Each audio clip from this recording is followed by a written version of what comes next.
Greetings. Welcome back to the Cape Lead Revolution. This time coming to you from beautiful Moody Air Force Base in Valdosta, Georgia. And tonight on the podcast, super excited, super thrilled, extremely too long in the making for having her on here, is retired Lieutenant Colonel and PhD Dr. Jannell MacAulay. Dr. MacAulay, thank you for being on the podcast. Thank you so much for having me, Chachi. And cheers. Cheers. Cheers. Oh, this is Cheers. I'm excited. It's going to be awesome. So we've tried over the past year or so to get this synced up, and even times when we were in the same town, just kind of didn't happen. So now we'll talk about more why we're linked up here at Moody Air Force Base towards the end of the podcast. But first, tell the listeners and viewers just a little bit about yourself. So Jannell MacAulay, I spent 20 years in the Air Force. Most of my career was flying on the mobility side, C-21s, C-130s, and then KC-10s. I commanded an operations support squadron with the KC-10 formal training unit, which was a part of it. So we also had an operational flying mission and training mission. It was at Dix Lakehurst in New Jersey, which is where we first met and came in contact with our similar philosophies on things like leadership and human performance. And I also, while I had a lot of operational experience during my time in the Air Force, I also spent a significant amount of time kind of in the academic side, getting a couple degrees and then eventually a PhD. And really what I wanted to focus in on was this idea of how do we optimize our performance when we're in stressful and rugged environments? Because what I was finding across the span of my entire career and just my life, I would feel that same stress response. The physiological symptoms were very similar, whether I was in a combat environment or I was just dealing with my kids, trying to get them out the door in the morning for school, right? Stress was my body was responding in the same exact way. And so I really wanted to find out if there was a pathway for the human body, what we could do to train it to better adjust and reframe stress in those situations, whether it was carpool or combat. And so that's really when I dove into my dissertation studies, really what I wanted to kind of look into. And then from there, when I took command of my unit, I decided that, gosh, I just learned all this great new information, and I was like revitalizing and changing my life day to day with it, with that education, and I just wanted to be able to share with others. And so that kind of started the next journey where I worked for PACE for a while. Yep. Professionalism instructor for them, which I really enjoyed. And which is like in the Air Force Prevention of Armed Center of Excellence. Yes. Cool. So yeah, we went around the Air Force and taught leadership and professionalism, and so that kind of started me on a speaking tour to various units, and I found that I really enjoyed engaging and connecting with the population, hearing their stories, sharing mine, and actually seeing what an impact it was having in their daily lives. Not just their professional lives, which is vitally important, but in their personal lives. And that was very important to me. Yeah, like absolutely here. So that's why I'm so thrilled to have you on the podcast. Is as I've mentioned it to you before, I mentioned in the podcast, you changed my life, and you changed my life. You changed my wife's life, and one of the greatest things. We'll kind of get to that here in a little bit, but it was very interesting because I remember being in a staff meeting there at McGuire, and I can't remember whether. I'm not sure which wing commander at the time, whether it was Colonel Price or at the time whether it was Colonel Cole, but then say, hey, congratulations on successfully defending your dissertation and doing that. So PhD, and I had to write it down so I screwed up, with work in the field of strategic health and human performance. Yes. And so you came in and you kind of set the world on fire. And from being a command chief at a unit and watching a squadron commander do these things, I had never seen it before. I'm gonna be honest, haven't seen it since. So what were some of the things that you did inside your organization to make things better for your team? Well, I think one of the foundational skills that we started with, and that I really wanted everybody to kind of understand more importantly for themselves, was the idea of being more present, right? Saying a lot of people need a mantra in their life to kind of help their stress, right? Go from overwhelm to kind of more focused into like, what am I doing right now? What's the most important? How do I prioritize? How do I see what's right in front of me? And really, the phrase is be here now, right? Live where your feet are planted. And not many people can do that. It is very difficult to do especially amidst high stress occupations like the military. Because even if you take away a combat zone, I think most of us that live in the military life can say that just day to day, it's like tasker, and it's this endless game of whack-a-mole and 5-meter targets that we hardly ever get to think strategically about what is best for us as individuals, for our team, and then for our organization. And that is what I wanted to kind of flip the script on.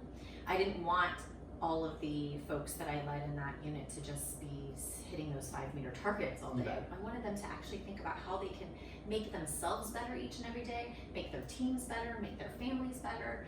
And I really started with this idea of, well, how do we live more present? How do we get outside of our head, outside of our stress, and actually see the moment for what it offers us? Because many times when we get overwhelmed and we make those emotional overreactions, a lot of times they're anchored in some type of story we create for ourselves, right? Like I like to kind of talk about our stress responses. It's like a curve. And what happens a lot of times is wake up in the morning and maybe we check our social media, or we check our email, and then we get upset by something, right? So then we already have a little bit of anxiety building.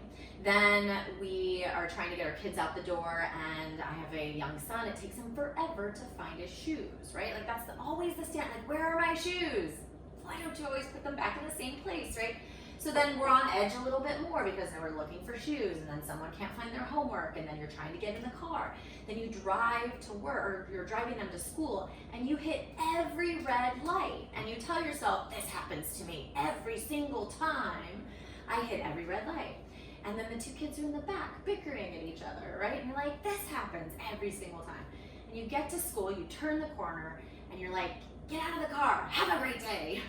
And that's how we all really kind of like live and start our lives. And that's 7:30 in the morning.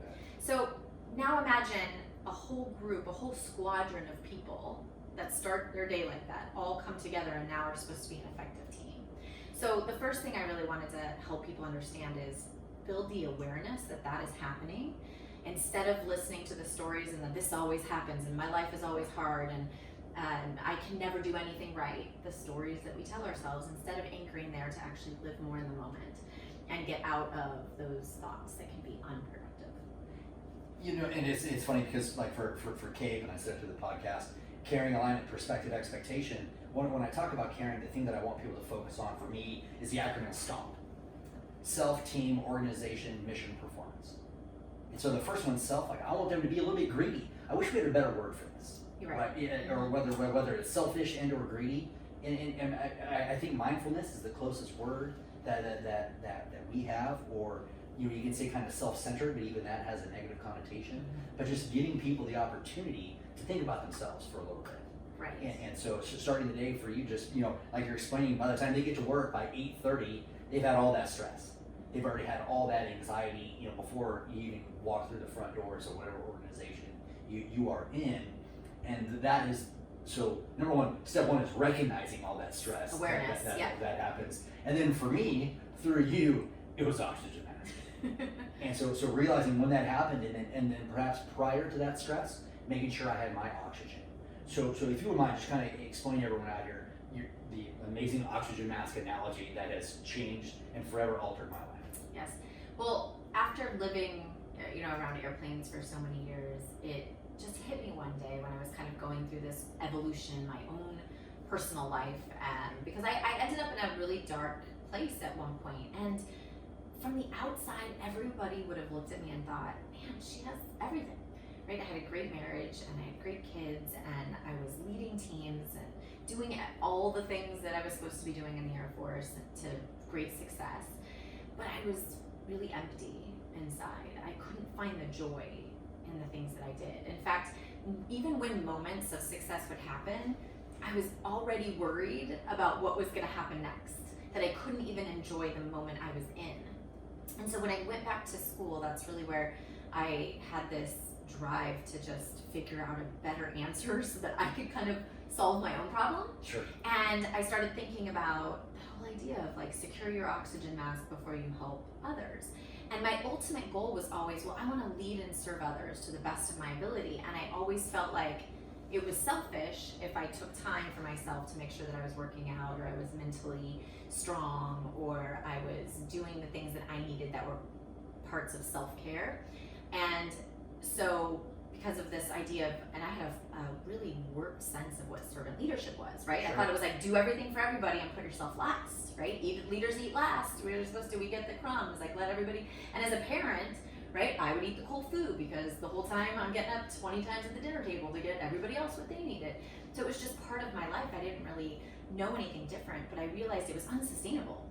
Like I couldn't do that anymore and be successful. But I wanted to still be a high performer. So then when I really looked at that analogy, I thought, well, wait, if I put on my own personal oxygen mask, like I get the oxygen that I need to survive on a day-to-day basis, I can better serve and lead others.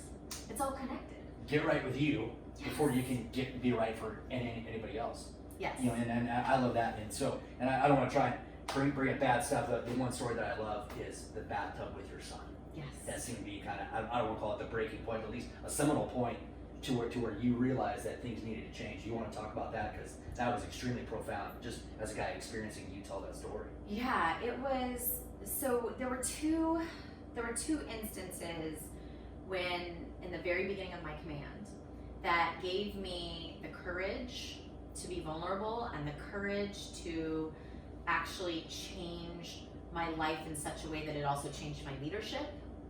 And then it got me to the point where I was vocal about these changes. And the first one was the incident with my son in the bathtub. You know, I recently finished my dissertation and got my PhD, took command.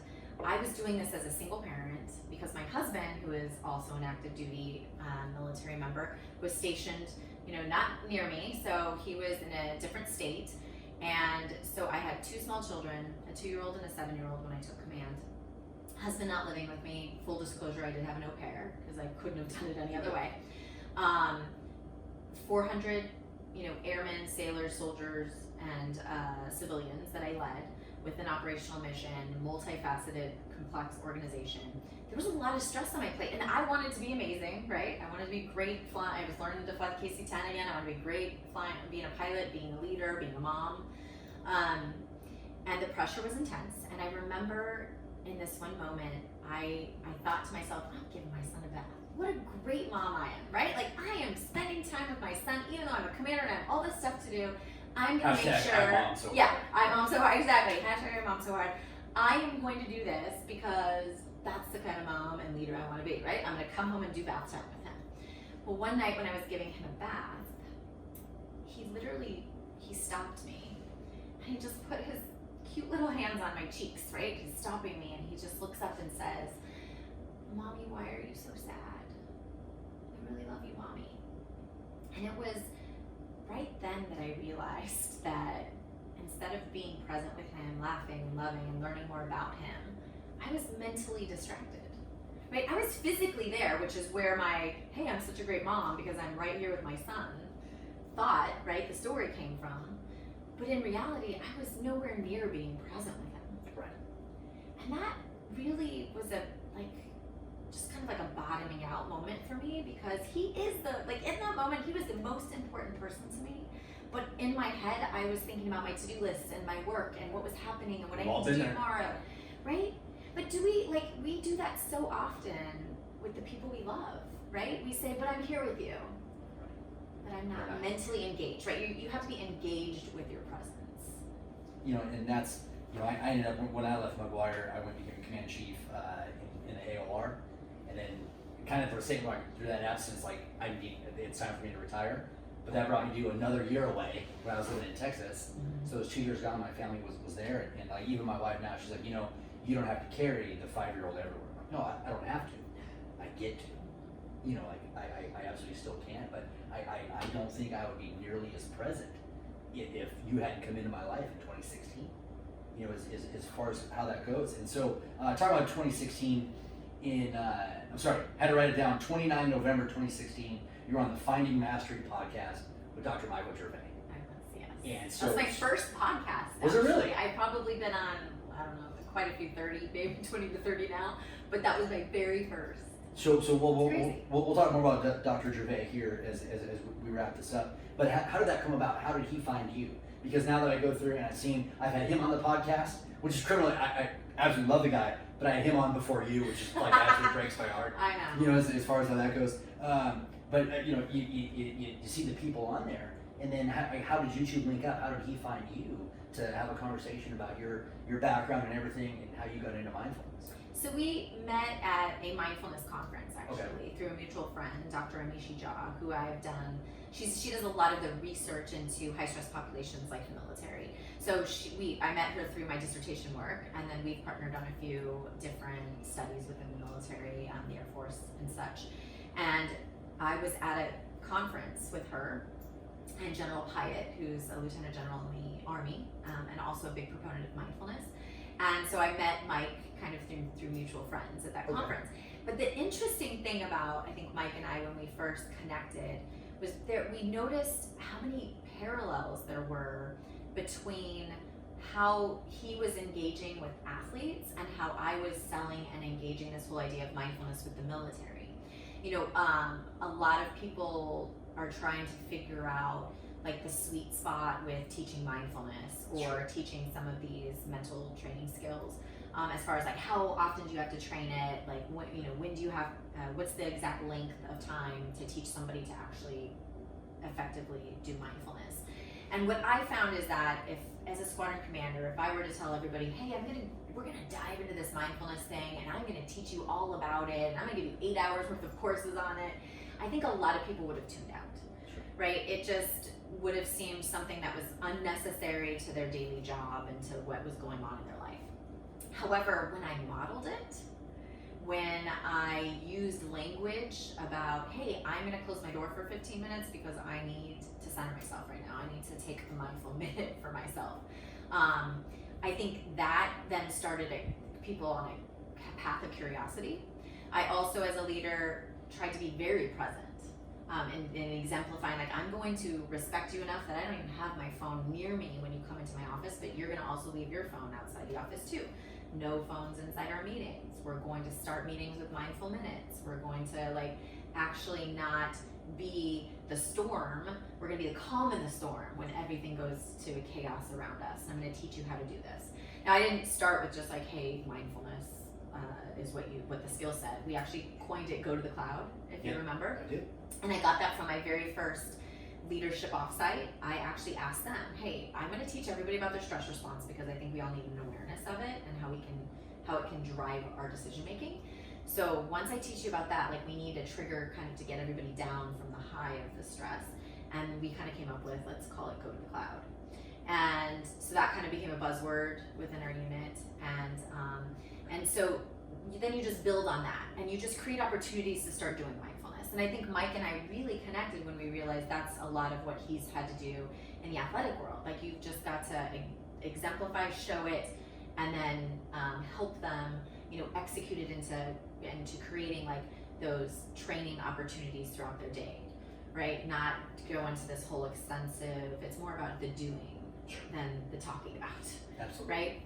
And so I think we really connected in that way, and that's how he was very interested in learning more about my work and having me on this podcast. Nice. And so for the interest of time and not wanting to duplicate information, if you go to the Finding Mastery podcast, it's on all, whatever, whether you have Apple, whether you have, Android, whatever, find that.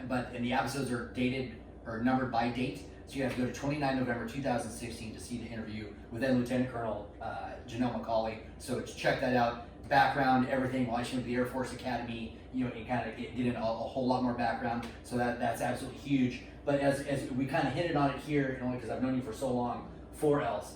You kind of briefly glanced over it. So I like it, whether it could be a leadership philosophy, it's a life philosophy, it's a way to interact with other people, it's kind of all encompassing. So how did you, what is it, how did you come up with it, and how do you use it? So when I talk about people being curious to go on your journey with you, I like to use the Colin Powell quote, and he talks about trust being one of the most important characteristics of leadership. And he said, when you have trust, people will follow you if only out of curiosity. And so one of the things I did to build trust, to hope to get this unit to kind of go with me on this journey toward human performance and mindfulness in particular, is that I used to do things to really connect with them, right? Because when you connect, then you build that trust, Absolutely. right? And it takes a while to kind of develop it. But when you do things that so deeply connect with people, and it's genuine, right? I didn't just ask someone, hey, how are you doing? And then walk away. As soon as I asked, I would genuinely ask, hey, how are you doing? And then I wanted to hear the answer, right? I would wait around, and there's a difference in how you do that as a leader. I also would call parents, grandparents, people, I called over the course of my command, aunts, uncles, brothers, sisters, parents, grandparents, children, spouses of a lot of the people that I led. And every time I did that, right, you get a little bit more of like that connection. And so one of the parents I had called, I was collecting kind of all this information that was from all these parents as I was kind of making these phone calls. And a lot of times they'd give me little nuggets.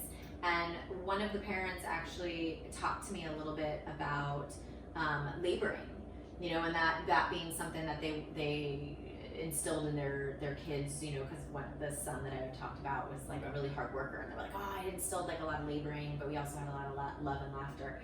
And when I went home that night, I remember just thinking, part of my problem in most of my life was that I only saw the laboring, right? Like, because my life moves at such a fast pace. Part of what mindfulness does, it slows you down a little bit, right? It enables you to see the spaces between.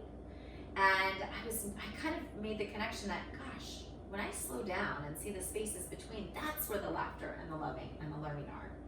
And I just have been focusing on the labor and the stress for so many years of my life. And so when I was kind of creating, like, what is my mantra? Like, what do I want to live by? What are my guiding principles? What makes me who I am? A lot of that goes with my values, my purpose statement, and kind of like my life philosophy. We talk a lot about that in Compete to Create. And so I have longer versions, but really it comes down to labor, laugh, learn, love. Because I don't balance those four things, because if I did, I'd drive myself crazy. Sure. Because you're never going to balance your laboring, laughter, and loving, right? It's not going to be equal parts. So I harmonize it. So harmony is a key word, and then the 4 L's, and it's even so powerful. Like, my kids are too young to have like their own life philosophy right now, so we kind of share it. And at the end of the day, when we're going to bed, I always ask, like, did you, labor today? Did you work hard? Did you laugh? And if they didn't, the tickle monster comes out. And I asked him, did you love? And then we give hugs. And then, did you learn something? And now my son is, first grade, so sometimes he's like, I learned you shouldn't step on other people's shoes, or something silly like that. And then he also has a 5th L. So my son has a 5th L, which he actually created himself, which was pretty amazing to me. And he said, Mommy, I have a 5th L, and it's called listen. So he lives by labor, laugh, love, learn, listen. And I think it's really important for them to grow up not knowing that hard work is important, but not the only thing that life is about. You bet. And from this, for me, I'm a big sports analogy type of guy. So for me, it was, hey, like, we need reps. We need the repetitions to get this going. And then a lot of this through working with you was, then it became we need quality reps to get this going. And then even past that, it was consistent quality reps is where it was at. And so a lot of these times, the interactions that I have with my team or my kids is that when I'm there, I'm there. In that, and I don't know if they notice a difference, but my heart is fuller at the end of the day. And I think I'm a better person because of it. I hope I'm a better teammate. I hope I'm a better husband, father, leader, friend. Finding those moments. But do you? And it's weird because I like to go and have a good time. And I think a lot of that's justified by all the stuff that we had to sacrifice inside the military. Do you find yourself doing that? Like, I have earned this. If we're going to be out here in Valdosta, Georgia, having a good time, like, yeah, I'm right, we've earned this. Yes. Like we need to go out and have fun and just have an adult beverage or two and just shoot the shit, have a great time. We'll talk, we'll kind of decompress, let it all on the table. Just have a good time. Because damn it, we've earned it. We've earned it. Yes, exactly. And I think the second phase that I probably didn't have as much perspective on, like, while you're in the service, is that when you get to that second phase, I think the greatest gift I have right now is my time. You bet. And gosh, like 20 years went by so fast. They didn't feel like it, right? Like they didn't feel like it at the time, because there was many miserable moments where you're like, I still have this much longer to serve, when is because sometimes you could feel trapped. But I think once I really learned how to, like, be here now and enjoy the moments I was in, I enjoyed my time in the service way more, and I'm especially really enjoying it now. And I have a lot more choice in how I use my time. Sure. right? And I think that's also a really great thing about having had that service. And then I think we have a greater appreciation for it. Yeah, on the other side. 100%. My appreciation for the small things, I now know how huge those are. You know, so I'm thrilled with that. We're getting ready to go into break, but before we get into break, this is probably a very unfair question to ask, but there's probably a viewer out here, and there's a listener out there who's probably struggling, who's maybe just having some stress, some anxiety today. What is one piece of advice that you could give them, like right here, right now, like here in the moment? What's one thing that you could tell them that's going to help them out today to make them a better them today? Gosh, I have a couple things that I could probably say. So I get it that many of you might feel that you're in a dark place or that you don't have many options. I know I've been there in my life as well, especially on my journey, and I still struggle. Right? There are still moments of self-doubt. This is what you do, you know? Yeah, exactly. And I talk about this all the time, and I still doubt myself. I still will do something and then reflect back on it and be like, oh, that was really shitty. Why did I do that? Right? Like, because that is the human condition. That is what we do as human beings. But what I want to let everybody know is that you can either command your mind or let your mind command you. And I think, you know, one of my favorite quotes is the poem by Invictus, right? I am the master of my soul and captain of my fate, or captain of my fate, master of my soul. And I really think that we can change our thought patterns. We can change how we interact and how we perceive our environment around us if we just learn to slow down. And I get it, in today's world, slowing down is actually the more courageous choice, because the easier thing is to just keep going. Grind it out. Just keep going, and then let that self-doubt roll in, sit with it, and let it eat you up a little bit, but you know that you're just gonna grind it again the next day, right? But there is a better way. There is a better way to live your life, and you can learn to command your mindset. The mental skills training is one aspect, mindfulness being a huge piece of that, because I think step one is just being aware that that's even what's going on, and then you can get power back over it. And then the second thing is the self-care aspect. We need to stop the dialogue being around selfishness and it being something that is taking us away, right, from someone else or from something else. Because even as a mom or as a parent, right, you feel like, well, I don't want to do, my workout because I need to go do this with my child. But there are ways that you can creatively, work them in together, right? Like, I get my oxygen with my kids on a regular basis, right? It's not something that I feel like I have to do by myself in a gym. Sure. I can get as much oxygen skiing with my kids on a Saturday. I can get as much oxygen watching them play at their lacrosse practice and doing laps around the field, right? And still giving my thumbs up and, letting them know that I'm there and paying attention. So it's just finding the self-care path for yourself, but not negating it, making it a priority. So those are probably like my top two. That's awesome. I can think of no better way to go into our first break. So we'll be right back with Dr. Jannell MacAulay right after this on the Keep Lead Revolution.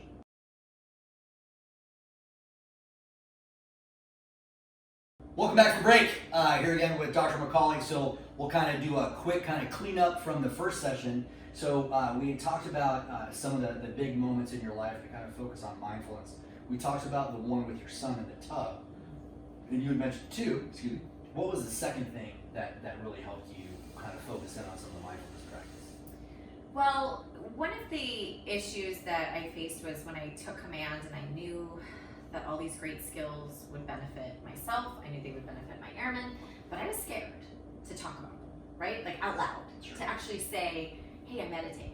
Like, I will tell you, when I would do this, when I first started talking about mindfulness in the military, one of the most common things people would come up to me and want to talk about afterwards is they would come tap me on the shoulder and say, hey, I'm a meditator too. And I'm like, that's awesome. Do you tell anyone? And they're like, no way. Society. Yeah. Like, I'm part of your, I'm one of you. And I'm like, okay, that's great, but don't do it where no one's watching, or don't talk about it, right? If it's powerful for you. But I get it because I lived that life too for a little bit. It is difficult and scary to go against the grain, especially in a huge organization like the Air Force, especially in a bureaucracy, especially where there's so many stereotypes about the right way to act and the right type of leader the military expects. So it was scary, but I always kind of remembered this quote by Eleanor Roosevelt, right? Do something that scares you each and every day. And I kind of was flirting with that at the time, right? And so I was trying to kind of live my truth and live my life. And that was one thing that being authentic I was not going to compromise on, right? I was going to be uncompromisingly myself each and every day as a commander. But then what I thought was that it sparked curiosity, but I was still really scared to create like leadership principles around it or initiatives within my squadron until I had an airman that went on a deployment before I took command. He came home shortly after I took command, and during he had his couple weeks at home, he basically drank himself to death. And it was, as you can imagine, like a really horrible time for the unit. And he actually was in a space where he got himself in a really bad situation, and then he was really sick, and then he died from what he had done to himself, basically. And I remember kind of, because I got to talk to him in that window, and you could see the regret, right? You could see that he didn't intend to go down that path, like, feeling like you have no other option but an irreversible, decision to either end your life or do something harmful to yourself or others. Like, you're in a pretty bad space, right? When you find yourself there, like, that itself is not the disease, it's how you got there, right? Like, that's what the problem is. And I could just read that it was the world we live in. Like, nobody is immune from it, right? We all feel intense pressure and overwhelm, and the military life is definitely not easy. Being away from your family, like dealing with all those things. And I remember when I had to talk to his parents, and I really felt like they, I was like, we kind of let them down, right? Like, as a service. And I didn't have an answer for that, right? I didn't have an answer for why their son felt that low and in despair, that's the choice he made. And so that really made me brave, because I started to think, I was afraid of I was fearful, right, of what people were going to think of me if I started talking out loud about this. So there was like this pain of fear that was very overwhelming. But then I kept thinking, the pain of regret is also really shitty. Absolutely. And I knew something that could help empower the individuals that worked for me to live better lives, both professionally and personally, to make better choices, to get control of their thoughts, to reframe their stress, especially under in high pressure situations and when they felt it was so intense and overwhelming. Why would I be afraid to share that, right? Because the pain of regret later of something else happening to someone, I didn't want to live with that. Like, that would be worse. So I just decided, like, the right thing to do was to talk about it, to educate, and then not just say, hey, this is really cool if you guys want to do it, but create a culture around it, right? That, I think, was the really innovative part of it. You bet. And it's, if you have the keys to the castle, but then you're raising the drawbridge, that's probably not fair to teammates too. And so I've suffered that. I've watched my friends do bad things. I've planted too many friends in Arlington, and the common things. We train everyone to go to war, but we don't train them how to come back from war. And so that ends up being tough. But doing the squadron command and saying all that stuff, and you brought it up earlier in the first session about going to the cloud. So much about building this trust and credibility and building the relationship with your people is really all about this shared and common vernacular that we use. Is that something that you've set out to do? Has that been happenstance or a byproduct of some of your studies and experiences have you gone through? How impactful has that been to the people that you've worked with is creating this vernacular for them so they can have good, articulate conversations about what's going on in their mind? Well, I think a lot of times, especially when I talk about mindfulness, what I hear from people is, wait, I think I do that. I just didn't know what to call it. There you go. Right? So one thing I've started showing a slide in a lot of my presentations and when I talk to people, because when I say, hey, try to get like 10 to 12, maybe 20 minutes, aim for 20 minutes of mindfulness a day. People are like, what? I barely have enough time to do things I need to do. Where am I going to carve out 20 minutes? And then when I say, well, think about the things that you do that you love so much that when you're doing them, you're fully present, engaged, and maybe even in flow state, right? Like for me, I love skiing. I love being outdoors, whether it's mountain biking or hiking or just taking a walk. I love getting that, fresh oxygen. There is something, I live in Utah, and I love Utah because I think you just breathe deeper there, right? Like you just get this sense of whether it's winter or summer or whatever season, right? Being outside and getting that oxygen is so powerful for us. And some people love yoga, or they love the beach, or they love fishing, or they love running. And when I ask them, well, you probably, why do you love those activities? Most of the time it's because they're fully engaged in them. They're not thinking about their worries and their stressors and the stories, right? Like if I skied down a mountain and thought, oh my gosh, I have all this stuff to do and I hate my life and I'm so bad at this, like I would be like, skiing is a horrible activity. Like who would ever want to do that? I would never go back out on the mountain again. But instead, when I'm on the mountain, I am just looking at nature and taking those deep breaths and I'm in the moment. And so a lot of times it doesn't have to be, hey, I'm sitting on a cushion meditating for 20 minutes. That can seem really daunting to people. So it's kind of like finding ways for them to engage with the material, and it's more about the doing of that activity, right? Like I want them to really understand who they are, so it's not about like what you do. I have to be clear about that. But actually just getting out and starting to do these practices, I think is a powerful way to create a habit around it. You bet. And so we kind of talked during break about what are some of the best parts of leadership and how you're a good leader. And one of the things I say on the podcast is just it's about being, and I'm not trying to offend people, it's about being a good dude or an awesome chick, right? To do that. And so you were talking about one of the compliments that you received as a squadron commander from somebody kind of along those lines. And you want to, because it's probably very simple and innocuous to that person. Yeah. But so. Well, actually, I kind of think it was a backhanded compliment, actually, when it was said. Oh, bring it. Okay. Yeah, like I think it was not supposed to be flattering. I think it was, but I flipped it on him, right? Which was, I think, the crazy thing about that interaction, right? I was kind of like told, well, you just make people feel good. And I said, thank you, like best compliment ever, right? Like, I'm glad that is your perspective of my leadership, is that I make people feel good, because people who feel good, they work harder, they work more efficiently, they're more productive, they're higher performing, right? Like when you feel good, especially when you feel good at home, and I'll tell you one of the best compliments I got from pretty much my senior NCO Corps, which was the toughest, right? They were the toughest crowd for me, I think. Sure. And one of them had said, when you first got here, we don't know how to take you, right? Because I was different, and I get that. But they said, the senior master sergeant said, but I trusted you. And then I went on the journey with you. And what I found was that it was not just making me better, but it was changing my family.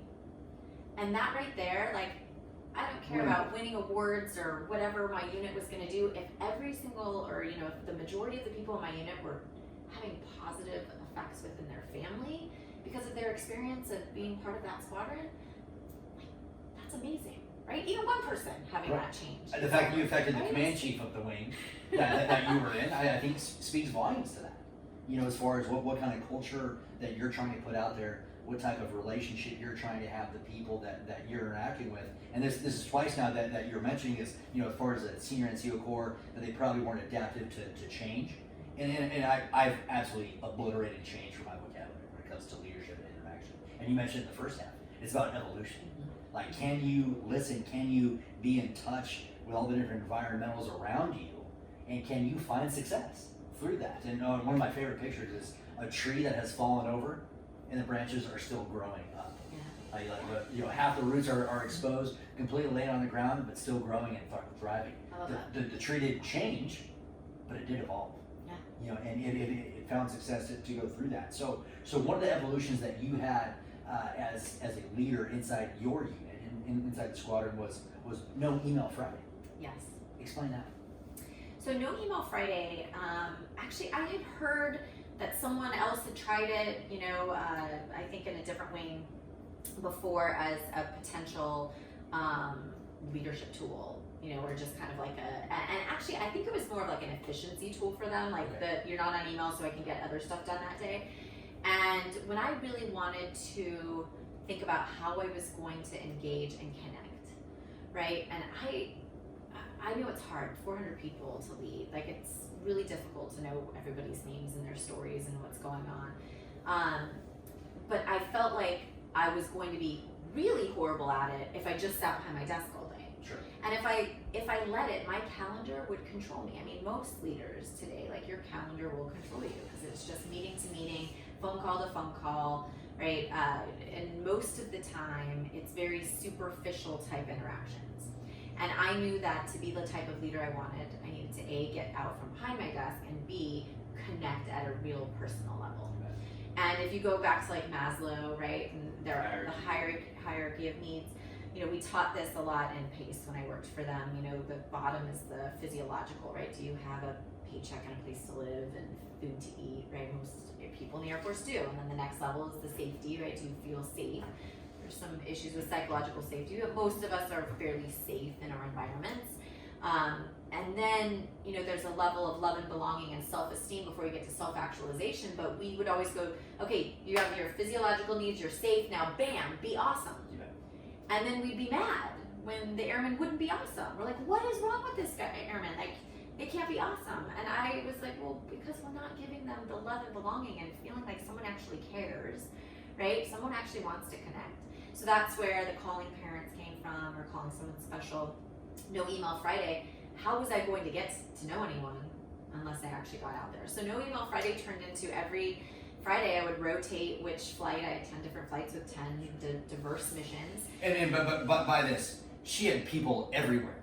I mean, like, absolutely everywhere. So it's not like you walked into one building and there was all of Lieutenant Colonel MacAulay's people all over base and at the next base at different places. You're in the air traffic control tower over at Lakehurst Field where the Hindenburg crashed. I mean, she had people just spread to the four winds. Right, everywhere. And so in order to get to know them, I had to go out there and see them in their workspace. And it wasn't just about put on a dog and pony show when I come visit you. It was, hey, I'm going to go up in the tower and work the light gun, and you know, I'm going to go to the weather shop and we're going to clean off the weather sensors and do the METAR, and I'm going to go out on the airfield with the ACCALS folks and do, but it wasn't about, it was about me learning about their jobs, and then also just the people I was with, I just got to shoot the shit with, right, and find out more about them. You know, when I gave my change of command speech, I listed probably like 50 different occupations of all the dreams of everybody in my squadron that they had told me on those No Email Fridays.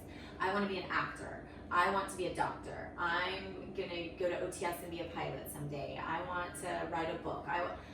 They all had some amazing dreams that no one had barely ever asked what they were. Or some of them had never even thought about it until I asked them, like, what would you be doing if you weren't doing this in the Air Force today? And so I really enjoyed like No Email Friday, and I literally had an out of office reply.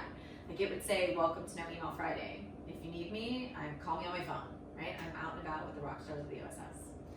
And so it was an empowerment tool as well that I found, because everybody, you know, a lot of folks who worked for me, I encouraged them to do their own No Email Fridays, but they would also have to think, do I need to send the boss an email on this, or can I solve my own problem? Sure. But the key with that is I couldn't Monday morning be like, well, you all screwed all that up. You know, right. why didn't you tell me this? Yeah, why didn't you tell me this? Because then empowerment and No Email Friday go out the door if I started criticizing, right? Sometimes there was a door open for learning opportunity, but it was how you interacted, right? Did I, you know, berate someone or embarrass them in some way for what happened, or do I just take the blame as the leader and then I say, okay, now let's figure out how we can do it better next time? So with all that, did you mean to break the mold? You know, and did you come into command and be like, I'm going to do this differently. I'm going to do this my way, and this, or like, well, what was your thought process? Because like from the outside in, I don't think you meant to break a mold. You just wanted to be you. I did. I would say two things. I wanted to be authentic, and I wanted to do the right thing. And that was me, being authentic and doing the right thing. And it happened to break the mold of the norm of what people expected, I think, of a military commander at the time. The other, you know, one other true story, one morning when I sat down for our morning meeting with my peers, it was almost like we live in I call it competitive stress culture, right? Where we almost compete with our stress. And I remember one morning one of my peers said, I worked all day Saturday on OPRs and EPRs, and I've got a sick kid at home, so I only got like 2 hours of sleep last night, but I'm still here to be awesome. And then the next guy's like, well, I worked all day Saturday and Sunday on OPRs and PRFs, and I have 2 sick kids at home. I didn't get any sleep, but I'm here and I'm gonna be awesome. And then I kind of was like, my kids only have one parent around, so I actually played with them all weekend because my husband's stationed in another state. Because I got all my work done last week, so I could do that. I slept great. Everyone's healthy. Got my yummy green smoothie, ready to start the day. And I kid you not, the whole table looked at me like, "You're not working hard enough. What's wrong with her?" Right? I was the one doing it wrong. Right? That is what. No, I'm just awesome. I focused on my awesomeness and what I could control, and I'm dominating more awesomeness. What are your questions? You're like, shit. Fair. Yes, I just think we get so caught up in one-upping our. Yeah, it was really shocking to me, but it was a norm that I just noticed, and that's where I kind of started thinking we're just competing with our stress, right. And that's not healthy. And so I tried to also teach people who worked for me how bad that would be. Don't do that, right? That's right. Not a very effective way of performing or getting the job done, and also feeling very content with the work you're doing and the life you're leading. And so I'm absolutely thrilled to have gotten that exposure to you back then. And you and I had very limited but good, profound conversations, very like-minded individuals. And now it's huge for me to see you going around to Air Force bases the world over, teaching the same stuff that you intuitively wanted to do to help your unit find success. And now the military is now paying you, to do this again, wholesale. To make sure that other people follow this kind of model for how you make these connections with people. So 2 kind of questions that go along with this is, as far as us getting to know you, you're talking about how you got to meet other people. So the first question is, what is it, like a favorite book or a favorite resource, video, podcast, whatever it is that you would recommend to anybody if they're going to start either a mindfulness journey or a leadership journey to help them find increased success? So hands down, my favorite book is Man's Search for Meaning by Viktor Frankl. I really enjoy his perspective. It was written a long time ago, but he has such a fresh perspective on what our purpose is. Okay. And I think if you don't have that, you're not going to be a good leader. It's going to be hard for you to even engage with mindfulness. It's a core skill set, knowing who you are, right, and being you. And I think understanding what gets you up in the morning is critical. And that book was really kind of just powerful for me in that way. Absolutely. Connecting with that inner authenticity, and starting the journey to find it, and then reveal it. So that I would also say I'll give a plug. The Finding Mastery podcast with Mike Gervais is a great one because of the guests he has and the unique journey he takes them on. He's just very the caliber of guests is world class and whatever you have, and just the random smattering of talent. Whatever you can go from Brene Brown to George St. Pierre from the UFC. Yeah. Yeah, and they're on the podcast. Yeah. Holy shit, man. It's unbelievable. It's amazing, and you'll find so many good nuggets. But he does pull at the psychology thread, right? What makes you who you are, and a lot of times, those threads are what is the mindset they've captured. So that's been fascinating to me. And then I also like 10% Happier with Dan Harris. If someone is really curious with, and especially if you're a skeptic out there. So Dan Harris started as a skeptic with mindfulness, so he always has that lens that he looks at it. I was a guest on his podcast as well, talking about mental push-ups and teaching the military about them. But he's a great one. And then if somebody is starting on their mindfulness journey, Wherever You Go, There You Are by John Kabat-Zinn is a book I like to kind of share as a starter to kind of dive into the world of mindfulness. Now, we're going to talk about this. So getting to know you a little bit more, my commander, Colonel Steve Hodge in Kuwait, he was the wing commander there. When he and I would have lunch with people, the way we'd start those lunches, because no one ever talks in those big social settings, and it's awkward, but we go around the table and get people to introduce themselves, who they are, where they were from, what they did, and they'd have to list out a guilty pleasure. So what is one of your guilty pleasures that you wouldn't mind sharing with us that people can just get a little bit more insight of who you are as a human being, or a mom, or a wife, or retiree, whatever. I would say I see it's supposed to be my hidden guilty pleasure, and now I'm gonna like share it with the This world. is just between us. Just between us, right? You know what? Has always been my guilty pleasure. Trashy magazines. Like, get your mind out of the gutter if you're going there. Right? Like, I'm talking about like Us Weekly, People, all like the tabloid shit. The tabloid stuff, yeah. Like who's dating who in the celebrity world. In fact, it's always been a thing. So this is not like a new guilty pleasure of mine. When I would deploy to Iraq, like I would have my mom send me like all the trashy magazines, and then do you know what would happen? I'd be, up at cruise on my C-130, and I'd pull out my Us Weekly, and everyone would make fun of them. Until they're like, wait, what's going on over there? Can you show? And I'm like, oh, now you want to look at what's going on over here. And then the whole crew, yes, my whole C-130 crew became really obsessed with my Us Weekly magazines. So yes, I'm definitely, to this day, I still enjoy. See, had I known when you were flying us from New Jersey to the UAE on that 16-hour flight, I would have come up to the cockpit and requested some of those magazines. had I but known. I would always have them, especially on the long mission. Opportunity lost. So, white space. You had talked about that. There's so much stuff going on. What do you do to control your white space on your calendar? Like in either when you were still in as a squadron commander, or what do you do to prioritize your calendar to make sure that you're putting time in there for you or your family, or what I say, you're talking like the things that you do where you're fully engaged. I say like whatever you do to restore your soul. Right. Like what do you do for that? So you have to be purposeful with it, is what I've learned across the course of just my career. If you make everything a priority, nothing's a priority. Okay. So you definitely have to prioritize and then be purposeful with your time. It's our most valuable resource. And so even today, in my second career, I treat physical activity and getting my oxygen and self-care as part of my job. You bet. Like that's gonna flip for me. Even in the military, where it legitimately was part of our job, where we say it's part of our job in the military, I never treated it like part of my job. I treated it as like a luxury. Oh, I got out for a run today. Or I got out for a yoga class. And it wasn't until about 13 years into my career, where my husband was deployed to the Middle East for a year. I had a 2-year-old at home running the KC-10F2 at Travis, and I kind of had one of my lowest points.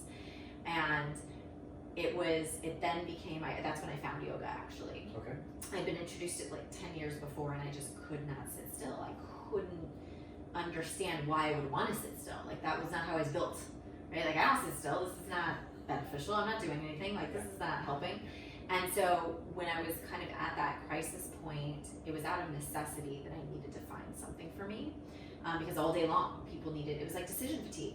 You've heard of that, right? So when you're a single parent at home all the time, you're making all the decisions and having to do everything, and then you get to work, and if you're a leader, you're making decisions for other people all day, and it would be excessively overwhelming. And so what I found was, I found my yoga class. And even everybody that worked for me probably still to this day will remember that you didn't touch my calendar or my time. Tuesdays and Thursdays at lunch, I went to yoga. And it was like, they knew, like, okay, I gotta come back later. But they knew that when they came back later, I would also be more engaged because I had that time. And so it took a while for me to get there, but really treating that like a part of my job and my overall well-being. And then, penciling it in and not letting, because how many commanders have you seen put gym time? Right. But they never actually do it, right? Like when I was a squadron commander, we built a human performance center, kind of like a CrossFit gym. Yeah. And I, as the squadron commander, taught a yoga class Tuesdays at 3 o'clock. Now every Tuesday, there were some days I had to cancel it because the wing or the wing commander or somebody would call a meeting and then I couldn't go. But I really tried to be and it was at 3 o'clock. It wasn't at 6 o'clock. It was at 3 o'clock because I said if the squadron commander can go and do a workout, so can you. And I had a chief that taught a spin class at 3:30s. I had another couple tech sergeants that ran CrossFit classes like at lunch and in the morning and in the afternoon. And so we just made it a part of like our culture and our job. And I would always ask someone, because even my front office staff, I'd have to kick them out all the time. I'm like, really, does that have to be done right now? Or can you go work out and then come back? And what we find, and it's the science. The science will tell you that when you do that, you're more effective and you're more focused. So you can sit at a computer for 12 hours, which, by the way, most of the time you get the Microsoft not responding while you're sitting there, right? So you might as well go work out. You bet. So with that, we're talking about mindfulness. We're talking about health and wellness to get that going. So we'll keep those thoughts rocking as we get into the third part of this podcast. We're going to bring in a special guest to kind of round out the whole podcast experience. So stay tuned for part 3 of this edition of Leaders with Leaders with Dr. Jannell MacAulay.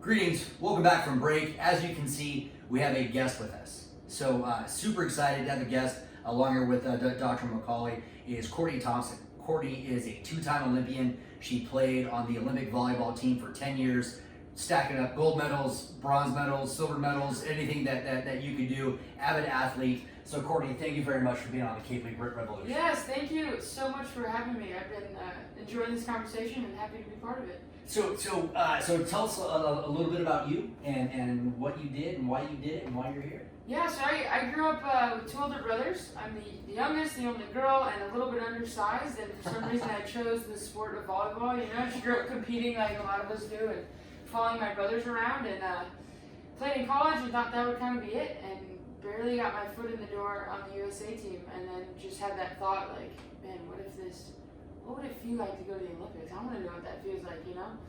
And I was really fortunate to get to compete for 10 years. On the USA team and traveling overseas to kind of make a living playing volleyball and compete in 2 Olympics, and it all feels really surreal that I got to experience all that. And so you and I kind of talked about it a little bit, and this will kind of shape the conversation about why we're all here at Moody Air Force Base, right now. But you were talking about some of the competition stuff and just the grind of being on the team. Right. How did you first come into a mindfulness practice? Yeah, so we'll back up. I think we'll talk about our company in a bit, but you guys have talked about Dr. Michael Gervais, and he actually worked with our team right after the London Olympics, the 4 years leading up to the Rio Olympics. So how lucky was I? Right. So you get to learn all of these skills that we teach at Compete to Grade and finding mastery and finding your best while competing on the world stage. And then it's a really fun lens for me to look through because I was on the Olympic team, one of the best teams in the world, before understanding how to formally train your mind to be your best in any environment. And then after, what it was like having trained my body, my craft, and my mind. And so I'll geek out on this stuff all day, but truly, when Mike told us in the team meeting, like, hey, there's 3 things you can train as humans: your body, your craft, and your mind. Who here has a formal, mindfulness practice? Nobody raised their hand. And we're like one of the best in the world, And less me, but as a team, we're one of the best in the world, And all I heard, everything he said after that was like Charlie Brown, mom, like, womp, womp, womp, womp. All I heard was, this will help you win a gold medal. He's like, and if you really want to be your best, why haven't you done this? Like, what are you doing? You're over-indexing on these 2 things, but there's so much more meat left on the bone, In this third dimension. Yeah, and I was like, hell yeah, I want in, and I'll do whatever it takes to win a gold medal. And I did perform better. We performed better as a team, but what changed the most, I think, was my experience with unknowns, with risk, with going for something when you're not guaranteed an outcome that you really, really want. And that's not an athletic thing, it's a life thing. Sure. And I think it impacted me in sport, outside of sport, and is why I love what we get to do so much. Yeah. So when you were exposed to that and the introduction of mindfulness, once that hit and you saw the success that you and your team had, was this something that you knew you wanted to be a part of moving forward? Yeah, I think because I was undersized and I love the process of working hard, and like a lot of if you're listening to this, you're probably a successful person that wants to be better, So I think for a lot of that mindset, the people with that mindset, is self-critique gets you really good. A little bit of anxiety that, it's not quite good enough, I want to be better. A little bit of OCD, But if you're talking about playing in that space of like what's possible rather than probable, and the last 10-20% of your potential, I don't know how to qualify it, but let's say that, you can't do that when you're being critical. And so there were moments as an athlete that I would tap into something that felt like superhuman. It wasn't, but in my mind it was like, it felt so good. And I felt like I could do anything. I didn't care who was watching, what the stakes were. I didn't care what my coaches said, what my teammates said. Like, I was just fully in that moment.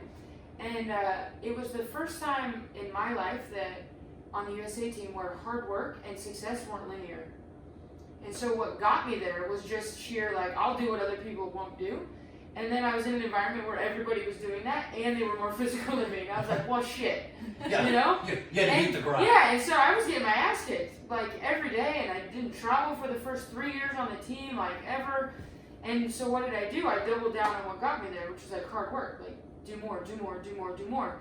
And it just felt like I was pedaling a bike uphill, but faster and faster, but, like, moving backwards.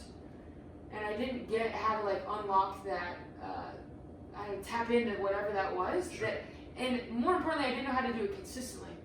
So, I don't know, once a month, a few times a month, I would just kick ass. And then other times it was like this grind of I couldn't quite get the gears in line to do it day in and day out. And so for me, it was, you know, we say pain causes change. It was enough pain for me to like, I'll try anything.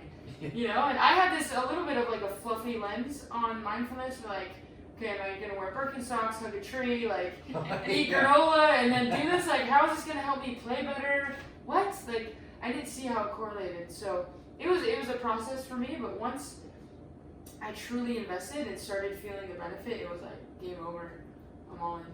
So I think it's super interesting that not only are you a high caliber, world class athlete, but I'm absolutely stuck on this ultra marathon piece. Like I just can't get past this. Especially not only is that tough and rigorous in and of itself, but on difficult terrain as well. Yeah. So please explain this journey that you took. Yeah, well, I've when I was competing overseas and different than the military, but we would be gone for 7 months at a time, and you're kind of in another country, you're the only American, so you had a lot of time on your hands, and I just thought endurance sports were fascinating, because they said how hard it was mentally, and the tough ones keep going, and all this stuff, and certainly I think competing on an Olympic team is challenging in some ways, but it's different. Sure. So I was like, okay, I've in this context tested myself at great lengths, and I've trained my mind, and here I am talking about mindset. Like, let's see how we do. Like, let's actually get in there, let's get weird and see how I respond. And so this seemed like a fun race, and Whistler was like, I don't know, 11,000 feet elevation gain, 35 miles. Yeah. Just So over. much nope. Yeah, So yeah, much yeah, nope. yeah. I know. And it was also fascinating watching other people go through it, and like the sense of community and people just wanting to be part of something bigger. One thing I've learned from coming from a military family, how powerful that can be, like fighting for something bigger than you. And then outside of military and sport, it's like how we're finding that and creating it in our life. You bet. And then the joy of getting tested, and the joy, I say that, not happiness, but like you kind of love the suck. And for people that choose to do these things, I think if you don't have it in your life, you're gonna find it. You're gonna create it. You bet. So to me, one of the biggest lessons I've learned and since retiring is like, can we be really intentional about that relationship with challenge and stress? You know, because I'll will it away, and then if it's easy for 2 months, I'm bored as hell. You know, most people are. So then when you're in it, like, can you not have fun with it all the time, but can you grin and like, you know, when you're, I don't know, shit hits the fan, and you just look at someone on your team, you just kind of nod, and you're like, dude, we're in it. We're in it. Yeah. You know, there's something about that like, you tap into something different, and I think that's what we're trying to help people do. Just find their best in any environment. So that's it's very fascinating to me, and just you know, learning about you today is, you know, you're from a military centric family with a Navy SEAL brother. You know, grandfather was a 3-star general. You're a world class athlete. What is with your family, Gene? like holy amazing! Like your kids are gonna take over the moon. You know, Yeah. so what is this? Do you think it's a family trait? Do you think it's just something that was instilled in you as a kid to persevere and find excellence? Yeah, I think I feel like I won the lottery with that. Not that we're perfect by any means, but like it was cool. My dad had already retired from the military when I was growing up, but certainly with my brother, we kind of understand the lifestyle, and it was a huge. Both sets of grandparents were in that lifestyle, so just the idea of fighting for something bigger than you was such an honor in our household, and that I think that and the idea that it's supposed to be hard. Sure. if it's worth it, if it means something to you and others, it's supposed to be hard. And then the idea that I'm going to fight for others more than myself. You know, my grandpa was a beautiful example of that. And then, of course, if we didn't say yes ma'am or yes sir, we had to do push-ups at the table. So there's a little bit of a old school, like, slacking in my family. I know. Good love, get on the floor and give me a push-up. Come on. My kids have it easy. Yeah. And then also perspective. Like, I got to compete on the USA team, and I would, have my sob story, and, oh, this is so hard, and this, and I would just, as I'm venting to my brother, be like, he's literally deployed, with much different consequences on the line, like, all right, Thompson, get your shit together, Well, fair. So, fair. Yeah, and I could go on, but I think, like, finding lightness in the struggle, or in the challenge, I should say, I think is a gift that we've learned from the military. You guys are incredible examples of that. So let's kind of round this out here. Tell us why specifically you two are here at Moody Air Force Base today to bring some awesomeness to the world. Yeah, well, Courtney, and then you've met our colleague Nicole Davis, who also is an amazing volleyball player herself. So I surround myself with people who are better than me. Like, that's kind of part of the goal, right? Like, when you build a team. And so when I met Dr. Gervais and Mike and I got to kind of like talking about our similar interests and how we implement mental skills training in the military and elite sport, we noticed like some real connection and an ability for us to take our expertise in both areas and maybe combine them to create something for people who operate in high stress environments. So Mike and then his partner Pete Carroll, who's the coach of the Seattle Seahawks, who Courtney and Nicole both work for, they created a corporate training program, right? Like Courtney mentioned, we can train our mind, our body, and our craft. And most people get the body and craft, and we just don't do the mind. And so they found a gap in corporate America that they were filling with digital and workshop training. And then what I found doing my research and when I was implementing my own organization and leadership at the 305th, I found we're missing that too. The military does not train the mind. And the interesting thing about it is that training our minds actually goes all the way back to ancient warriors. Like, that's really where it comes from, right? The ancient warrior knew that like a quiet mind could help them, no matter what arena they were in, analyze, reframe their stress and meet the challenges and show up to be their best in those intense moments. And so we've just lost our connection to that. And so connecting with Mike and Pete and Courtney and Nicole and finding out more about what they do, I just knew that this partnership was going to, first of all, partnering with amazing people that inspire me to do better and challenge me every day along this journey was really important to me. And so that's been a huge part of this partnership. But then also just the collaboration, I think, and the opportunity for what we can do for people who are really struggling to find themselves, to really what I struggled with was how do you sustain the high performance in the military? And then how do you transition out and then find your new space of high performance? And so that's really what the program is built around, is helping people who work in those environments to better themselves while they're in their job, but then also help them during those ultimate and inevitable transitions that they will experience.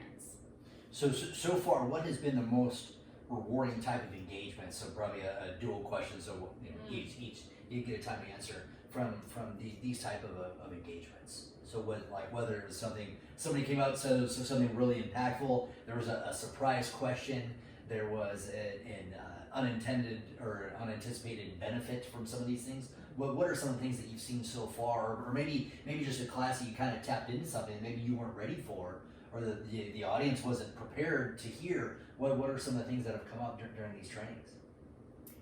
Well, Warrior's Edge is, so it's an 8-hour workshop that we do live, and then we have an 8-week digital training course that also kind of goes with it, that talks about the 16 principles of mindset, the things that you can train.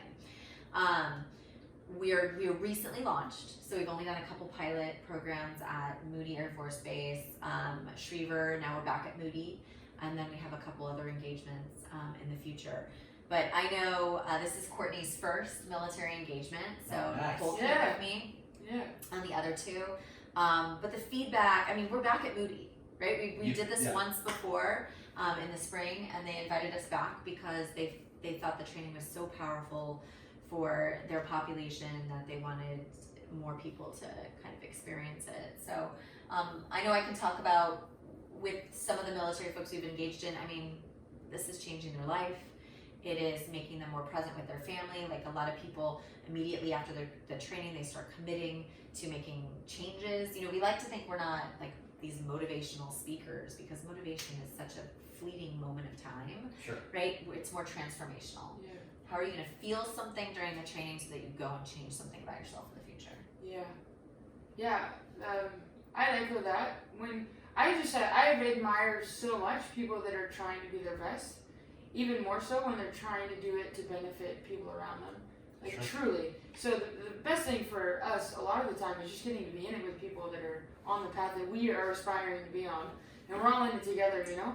But when you hear someone really commit to making a change and then hearing kind of what that means to them, it's amazing. And, you know, our mind wanders 47% of the time. That's like what the science would say. Our brain is doing its thing, right? And I heard a quote last week, like, where we put our attention, we give our life. Where we give our attention, we give our life. And so if you think about half of the amount of time that we're here, we're letting our brain dictate where we're putting our attention, you know? And if you can just get 1% better at that, there's so much more meaning to be had and joy, not just for yourself, but for families and businesses. And it's so fun to get up in the morning. And this is what we get to talk about and get to do, you know?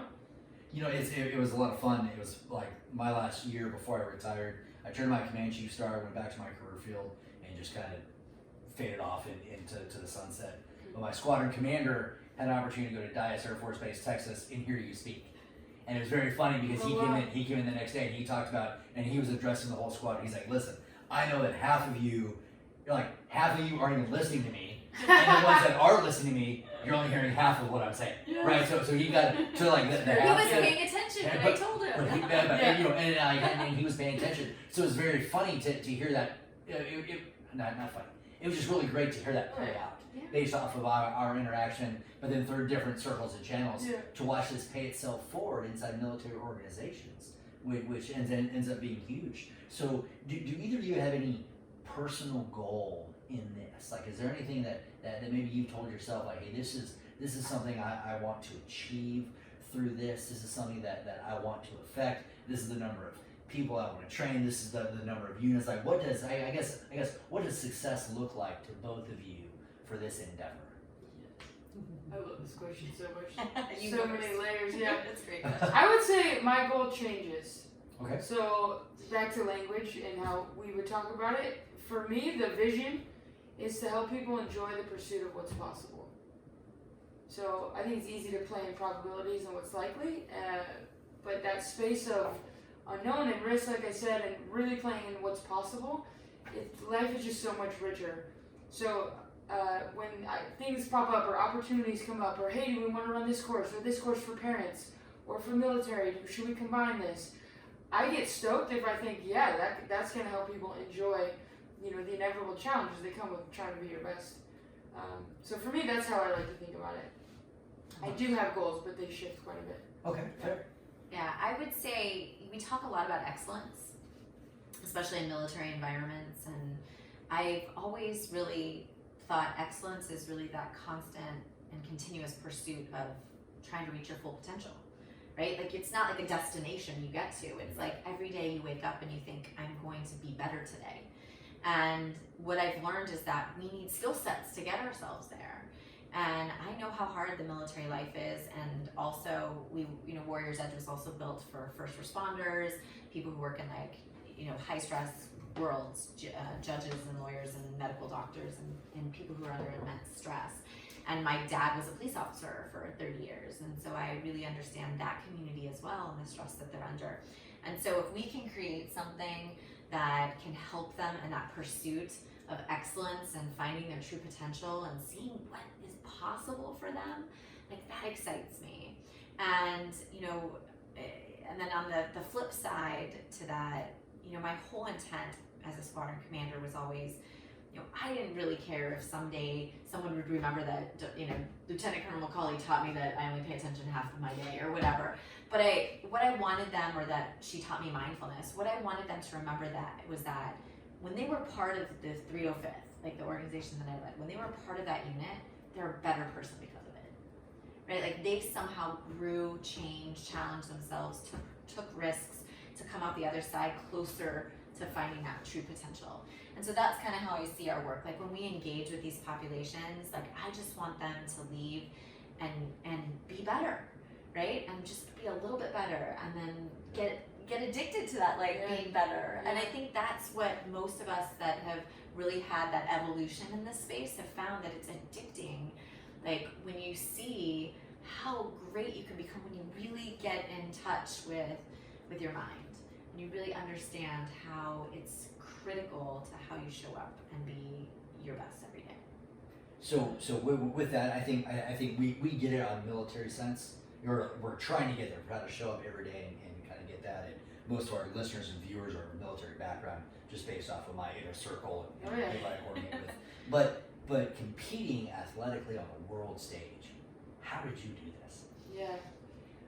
What a fun environment to get to test all these things. Like that's how I started to do it. So there's essentially on the USA team 37 women, let's say, and every day we're statted. So every ball we touch in practice is statted.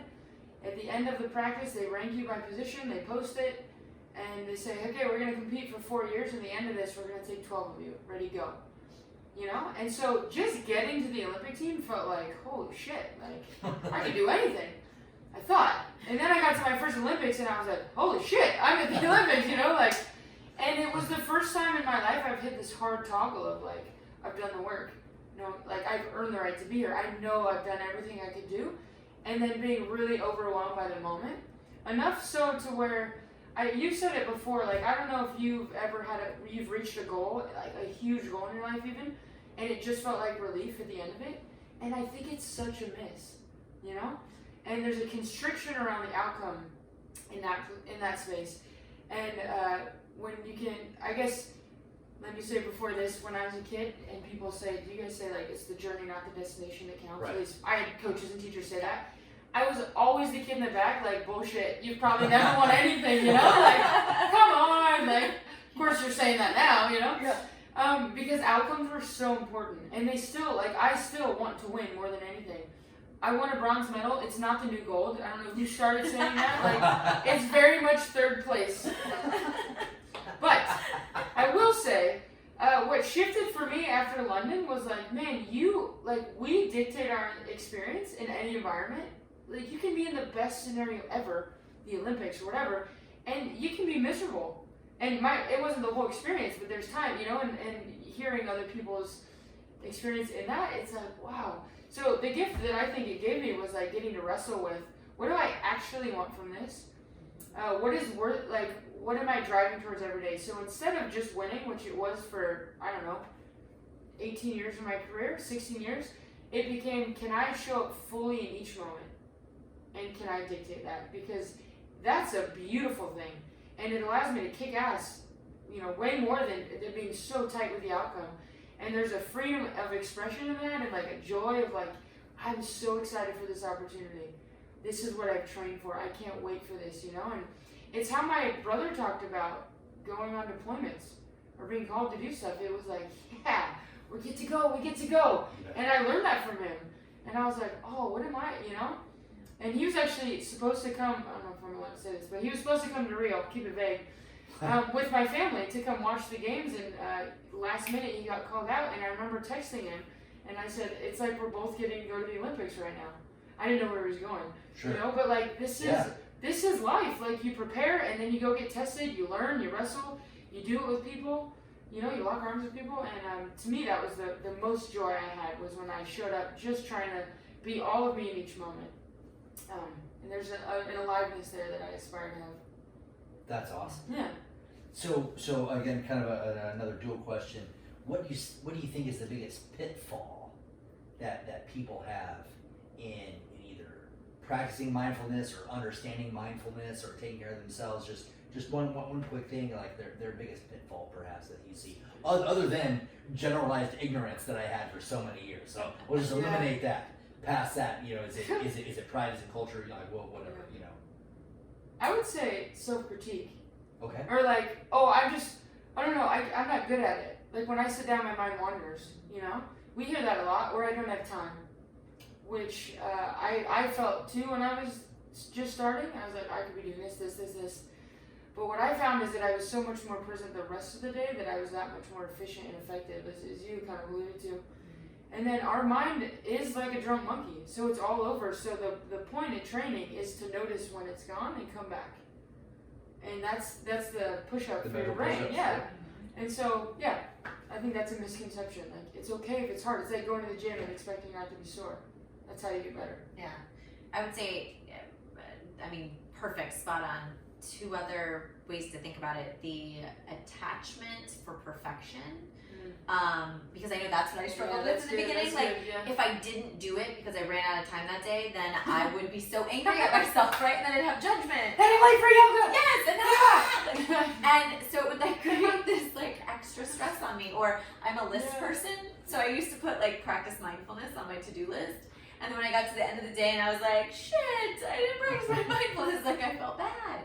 And that is not what mindfulness or the movement behind it is about, right? So that's what I tell people, you have to also be able to have compassion and forgiveness for yourself and let it go, right? And then say, okay, tomorrow I'm gonna wake up and I'll try again, right? And I'm gonna be better. That's why when you have a life philosophy and you can wake up in the morning and say, this is who I am, so I know where I'm going, instead of waking up and being lost, right? So the need for perfection, I think, in mindfulness is common.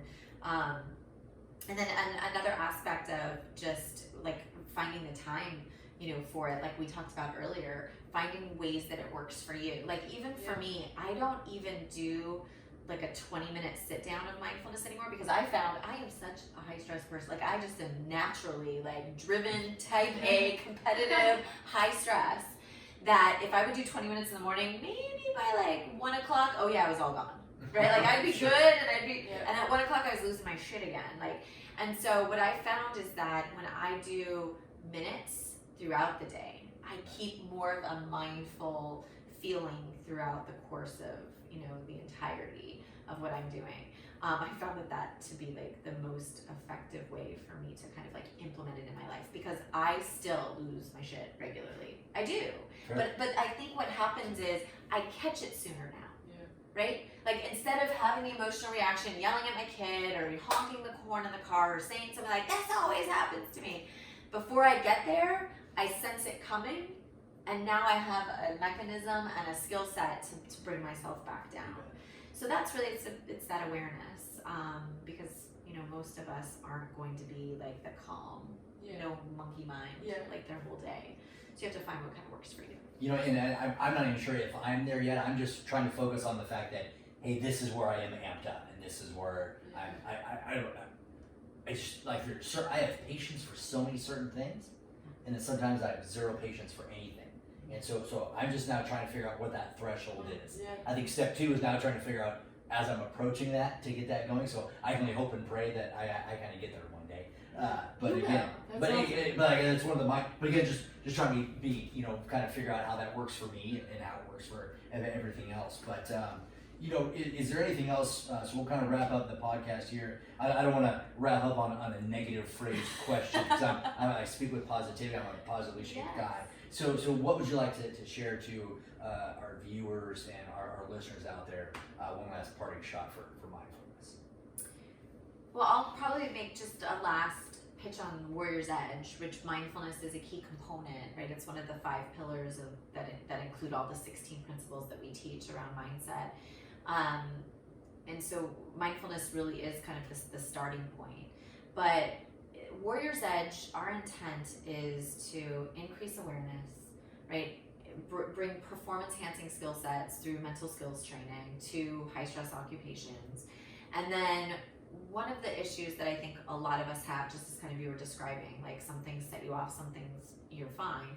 A lot of that is your autonomic nervous system, right? We have a sympathetic nervous system and a parasympathetic nervous system. The sympathetic one is the one where our stress response is related. That's fight or flight or freeze system. Then we also have our parasympathetic, which is arrest, digest, and restore.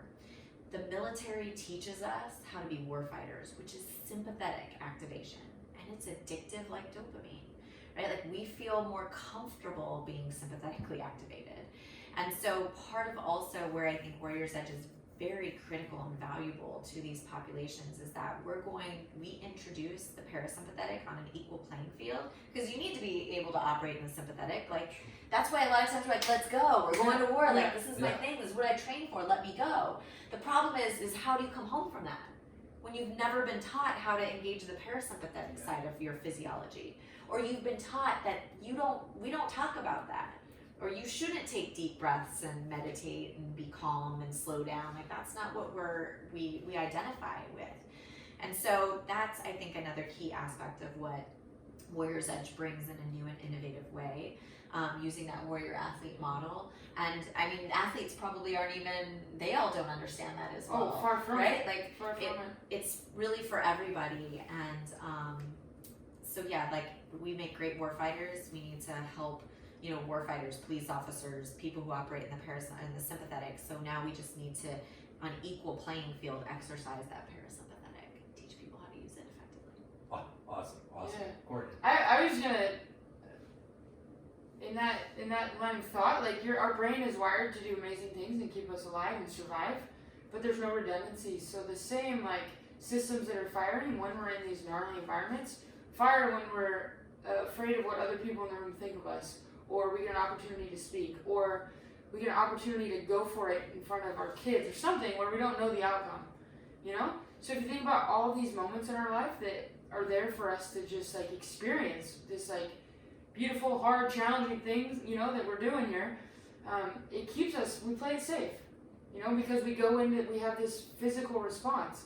So I think understanding like why our brain does it, and then training yourself to have command over it. So we need it, and a lot of times, you guys more than anyone, and other times like let's have command over it so we don't just let those systems like dictate our whole experience here, So for me, I'm fascinated by that, and there's just more out there if you haven't like formally trained your mind. Whether we would love to be in it with anyone that's stoked on this, but if it's not with us, like there's just so much more. Get out there, But thank you so much. This has been so much fun to be part of this conversation. No, I this like what an incredible opportunity for me. What a great way to spend an evening with an existing friend, with a new friend, to thought leaders in their line of work. So to get to spend this time with you has been huge. Thank you for being on the KP podcast. So Doc, always a pleasure. Always. Courtney, I'm looking forward to working with you. Absolutely. This has been huge. And, and if you haven't heard it here, you heard everything about Cape. You heard so much about caring and so much about what we care about, and then aligning ourselves with what we care about to find success. We talked about different perspectives. We talked about gaining different perspectives, sharing different perspectives to help people. And then lastly, we talked about expectations of ourselves, of others, how we interoperate, how we can collaborate to find success. So it is absolutely all there, ladies. Thank you so much. Can I say thank you for, as much as you've said that you've learned so much from me, I have also learned so much from you across the years, and I've just really appreciated the friendship and the mentorship, and you being an advocate and supporter of what we're doing has meant a lot to me personally. So thank you, and thank you for having us on your show. This is the first time we're really talking about Warrior's Edge, and we're just really excited to share it with those that need it most. Thank you. That means the world to me. So you can Google all this stuff. So put it out there. Look up Compete to Create. Look up Warrior's Edge. Look up the Finding Mastery podcast with Dr. Michael Gervais. You can find Jannell MacAulay at JannellMacAulay.com. JannellMacAulay.com. Kind of check it all out, and we can just share the love, share the experience, share the knowledge, and again, just practice good dudership. Making good dudes and awesome chicks, and we'll make the world a better place. So I appreciate you tuning in, and we'll catch you next time on the K-League Revolution. This is Chachi reminding you to always educate, anticipate, and dominate. We'll talk to you later.